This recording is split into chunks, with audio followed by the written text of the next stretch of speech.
Hello बच्चा, आज हम लोग देखेंगे नया चैप्टर विद्युत धारा, है ना। नाम से स्पष्ट है विद्युत। इसके पहले के चैप्टर का क्या नाम था? स्थिर विद्युत। मतलब विद्युत का गुण उत्पन्न हुआ था, लेकिन वो कैसा था? स्थिर था। ठीक है। यहाँ पे देखो विद्युत धारा, धारा यानी प्रवाह, चलना।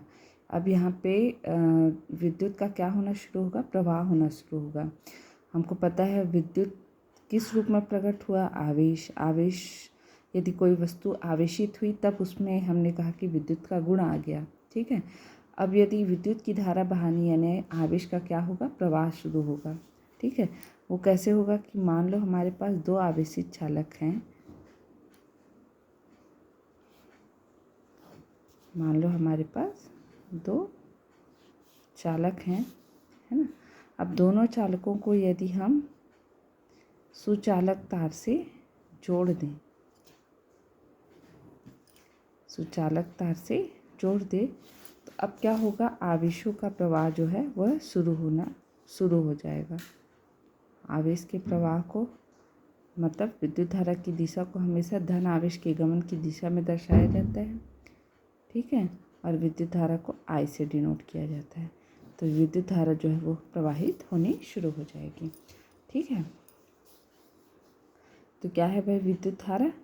किसी चालक में प्रवाहित होने वाली आवेश का यदि प्रवाह होगा तो उसे हम क्या कहेंगे? विद्युत धारा कहते हैं। चालक में आवेश के प्रवाह को विद्युत धारा कहेंगे। ठीक है। या थोड़ा और अच्छे से डिफाइन करें तो किसी चालक के, मान लो ये चालक है ना, किसी चालक के किसी परिच्छेद से, परिच्छेद यानी ये देखो, मान लो ये चालक तार है, तो कोई भी चीज़ प्रवेश कहाँ से करेगी या निकलेगी कहाँ से? इसके अनुप्रस्थ परिच्छेद से। ठीक है। तो किसी चालक के किसी परिच्छेद से आवेश प्रवाह की दर वो क्या कहेंगे? विद्युत धारा।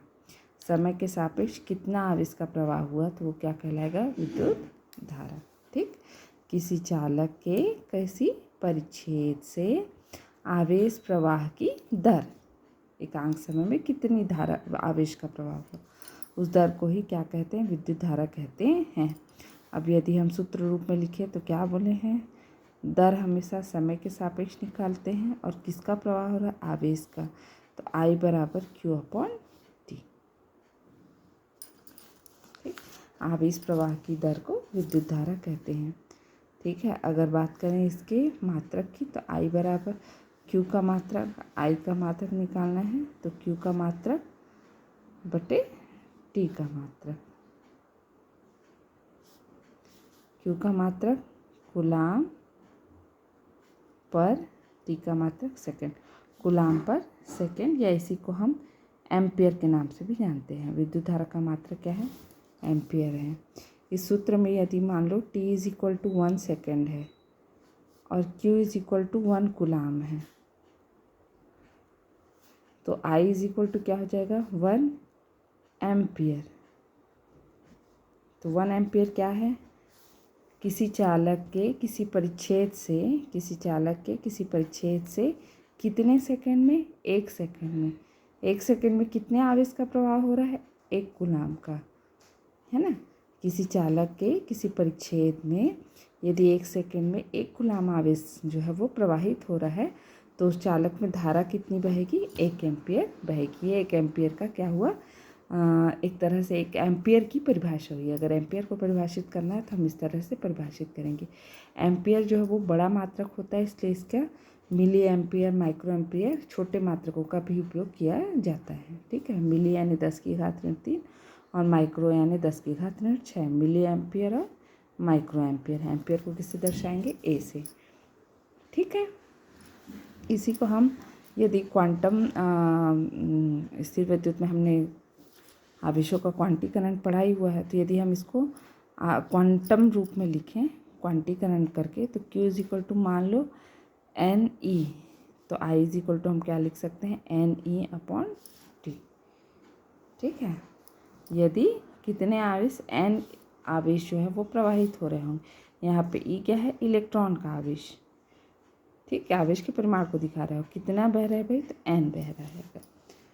ठीक। इसके साथ आता है आपका धारा घनत्व। जब धारा बह रही है तो उसके साथ घनत्व भी आ जाएगा।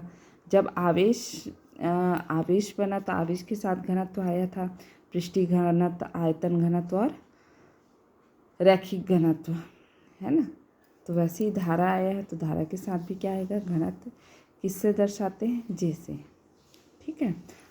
घनत्व हमेशा कहाँ कैसे देखेंगे, एकांक क्षेत्रफल के हिसाब से, एकांक आयतन के हिसाब से, एकांक लंबाई के हिसाब से। ठीक है।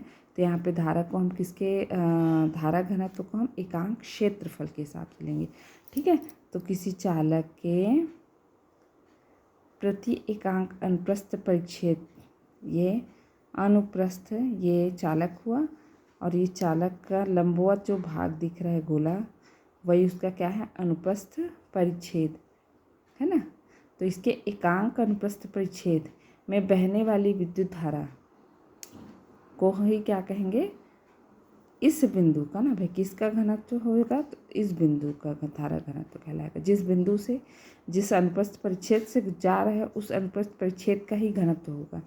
ठीक है। यहाँ से गुजर रहा है तो इसका, यदि यहाँ से गुजरेगा तो इस बिंदु का अनुप्रस्थ घनत्व कहेंगे। ठीक है।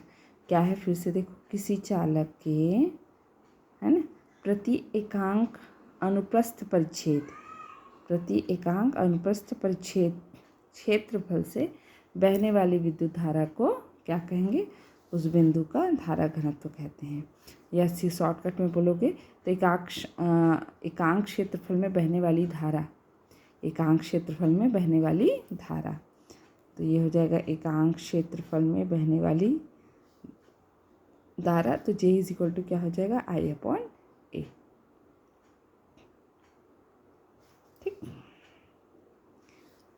मात्रक अगर देखें तो क्या हो जाएगा, I का मात्रक एम्पियर और A का मात्रक, A यानी क्षेत्रफल, क्षेत्रफल का मात्रक मीटर स्क्वायर, तो एम्पियर पर मीटर स्क्वायर इसका मात्रक हो जाएगा। ठीक।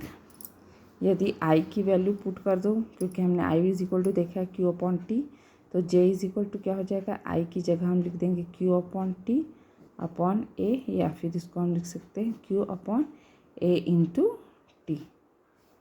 ठीक।